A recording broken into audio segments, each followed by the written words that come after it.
First at 4, scientists around the world are racing to learn more about this new Omicron variant. Scientists in South Africa first identified it on Thanksgiving, and health officials have now found cases in that country and 16 other countries, including Canada. The Fox Medical Team's Beth Galvin joins us live with the very latest on this. And Beth, what is different about this Omicron variant?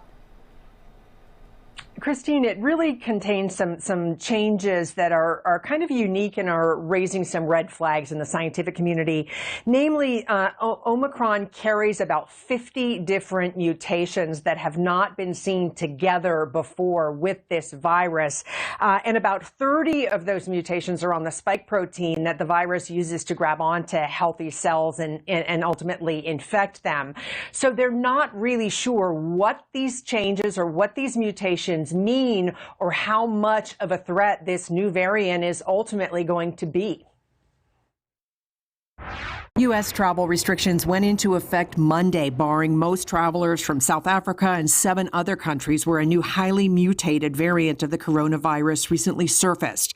President Biden, who says he's being briefed daily on the Omicron variant, says the travel ban won't stop this strain from spreading into the U.S., but it will buy the country some time. If you are vaccinated but still worried about the new variant, get your booster. If you aren't vaccinated, get that shot. Go get that first shot. The World Health Organization warned Monday the Omicron variant poses a very high risk to the world, largely because it carries so many mutations, up to 32 on the spike protein alone, which is how the virus grabs onto and infects healthy cells. But President Biden says the U.S. is in a much better place to take on this variant than it was just a year ago. This variant is a cause for concern, not a cause for panic. We have the best vaccine in the world, the best medicines, the best scientists, and we're learning more every single day. Dr. Felipe Lobello, a physician and epidemiologist with Kaiser Permanente, Georgia, says we'll know more within days about whether the Omicron variant can spread more easily or make people sicker than the now dominant Delta variant. The number of mutations, 50 or more, can sound scary, but we should not really jump to conclusions regarding that number of mutations leading to a more severe clinical disease. That could be the case, and obviously that is the concern, but we don't know that for sure yet. Dr. Lobello says it is not yet clear whether the Omicron variant can overtake the Delta variant or how well the vaccines that we have will protect against this new variant. But right now, what you can do is protect yourself from the risk that Delta is posing in our population. Again, we are seeing the start of a winter surge here in Georgia and in Atlanta. Even if Omicron becomes something that is not going to replace Delta, Delta is going to still be here.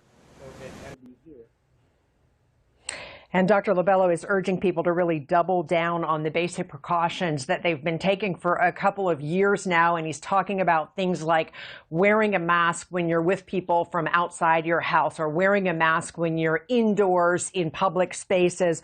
Also avoiding crowded areas that are indoors that have poor ventilation, and staying 6 feet apart from others who do not live in your household with you. And then, the basics of keeping your hands clean, just like your mom has been telling you for years. Christine? Yeah, something that we've been doing now, Beth, for almost a couple of years. Another thing to think about with this variant. Thanks so much, Beth.